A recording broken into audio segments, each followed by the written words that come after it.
Purihin ng Panginoon, isang mapagpalang araw po sa ating lahat. Ako po ay nag-aanyaya sa inyo na subaybayan ang bago nating programa dito po sa Emmanuel TV Network, ang atin pong Defend the Faith.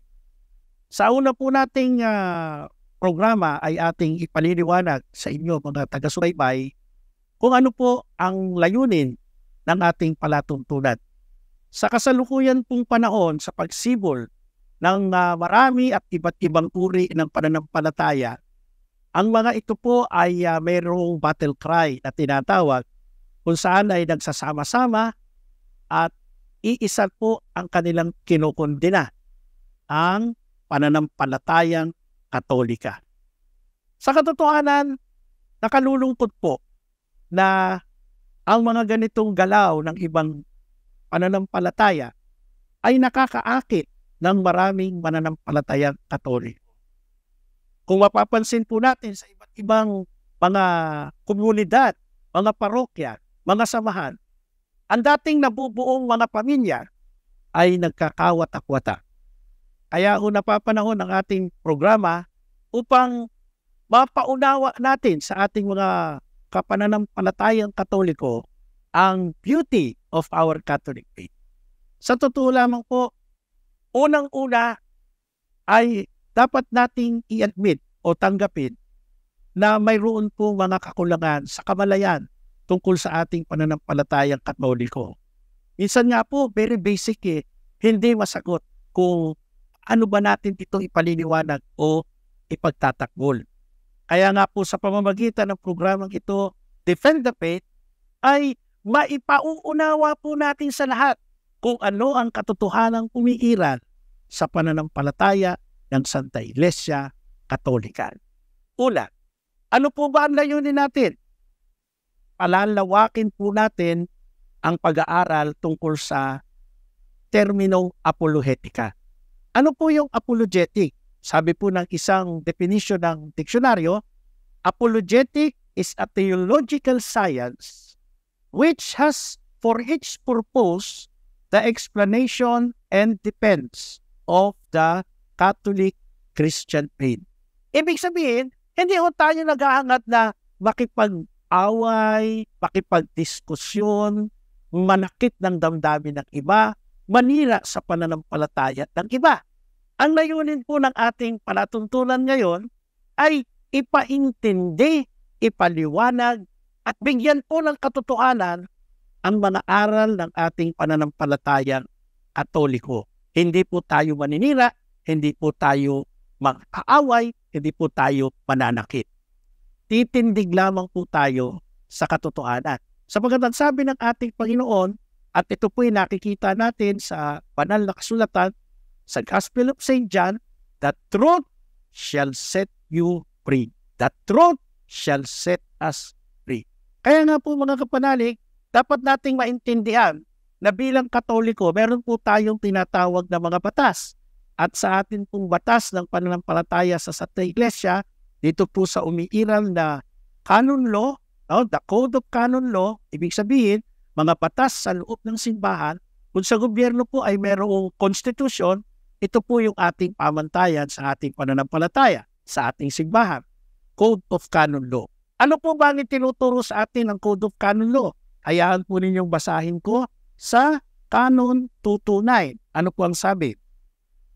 Lay persons are bound by the obligation and possesses the right to acquire knowledge of Christian doctrine, appropriate to the capacity and condition of each, in order for them to be able to live according to this doctrine, announce it themselves, defend it if necessary, and take their part in exercising the apostolate.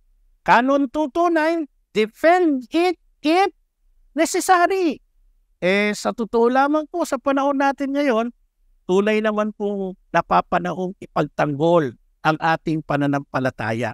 Ang bawat Katoliko ay mayroon pong nakaatak na tungkulin upang ipagtanggol, ipaliwanag ang ating pananampalatayang Katoliko. At isa pang katotohanan, Second Plenary Council of the Philippines, paragraph 222 sa kanyang pahina 80 at 81. Ang mga kaparian po, ang mga kura paroko ay meron pong tagubilin. Ini-encourage po na suportahan ang mga pagsasanay, ang mga training ng mga lay Catholic defenders. Ibig sabihin, bawat parokya, bawat kura paroko, mandatory po sa Second Plenary Council of the Philippines, magsanay kayo ng inyong mga laiko dyan na maging tagapagtanggol ng ating pananampalatayang Katoliko. Sapagkat talaga po namang necessary, talaga po namang napapanahon. Mga kapanalig, ay isang nakalulungkot na admittance o pagtanggap ang mga obispo ng Pilipinas sa inilabas po nilang pastoral exhortation noong 2014, Year of the Laity. Ano po ang sabi ng Catholic Bishops Conference of the Philippines? Maraming mga Katoliko ang walang alam sa kanyang pananampalataya. Maraming mga Katoliko ang walang alam sa pundasyon ng kanyang pananampalataya. Kaya ano po ang sabi ng pastoral exhortation ng CBCP? Ang mga Katolikong walang alam ay madaling naaakit at naaakay ng iba't ibang mga sekta upang umanib sa kanila. Tayo nga daw po ay easy target of their recruitment efforts. Bakit? Papaano po? May mga pagkakataon, wala tayong alam, nagtanong tayo sa isang nagtuturo, bagong sulpot. Ano po bang masasabi niyo tungkol sa ganitong pananampalatayang Katoliko? Siyempre, ano po aasahan natin dyan? Hindi po sasagot ng tama yan, sapagkat mali po yung ating pinagtanungan. Para lang pong isang produkto yan Yung produkto ng isang masarap na fried chicken, itanong mo dun sa kalabang fried chicken, ang sasabihin po nun, hindi masarap yan, hindi malutong yan. Ito sa amin, ito ang malutong, ito ang masarap. Sapagkat hindi naman natin na check and balance, ano po mangyayari? Naniniwala po tayo na, ito nga yung malutong, ito yung masarap. Iiwan natin yung talagang malutong, yung talagang masarap. Ito po ay analogy lang, paghalimbawa, paghalintulad. Pero, totoo pong nangyayari. At yan po ang nakalulungkot na tagpo sa ating pananampalataya. Nung tayo po ay tumanggap ng sakramento, tayo po'y bininyagan, tayo po'y mga naging anak ng Diyos. At pagkaraan po ng sakramento ng binyag, tayo po ay tumanggap ng sakramento ng kumpil. Ano po ba ang itinuturo sa atin ng sakramentong ito, ng kumpil, ng pagtanggap ng Espiritu Santo sa atin? Sabi po ng ating Catechism of the Catholic Church, hayaan niyo pong punin ko ang kanyang itinuturo sa kanya pong paragraph number 1303. Ito po ay nanggagaling sa official teaching ng ating simbahan. Ang sabi po ay ganito, 1303. Itinudulot sa atin ang isang tanging lakas ng Espiritu Santo upang palaganapin at ipagsanggalang ang pananampalataya sa pamamagitan ng salita at gawa bilang mga tunay na saksi ni Kristo at matapang na ipahayag ang pangalan ni Kristo at kailanman huwag ikahiya ang krus.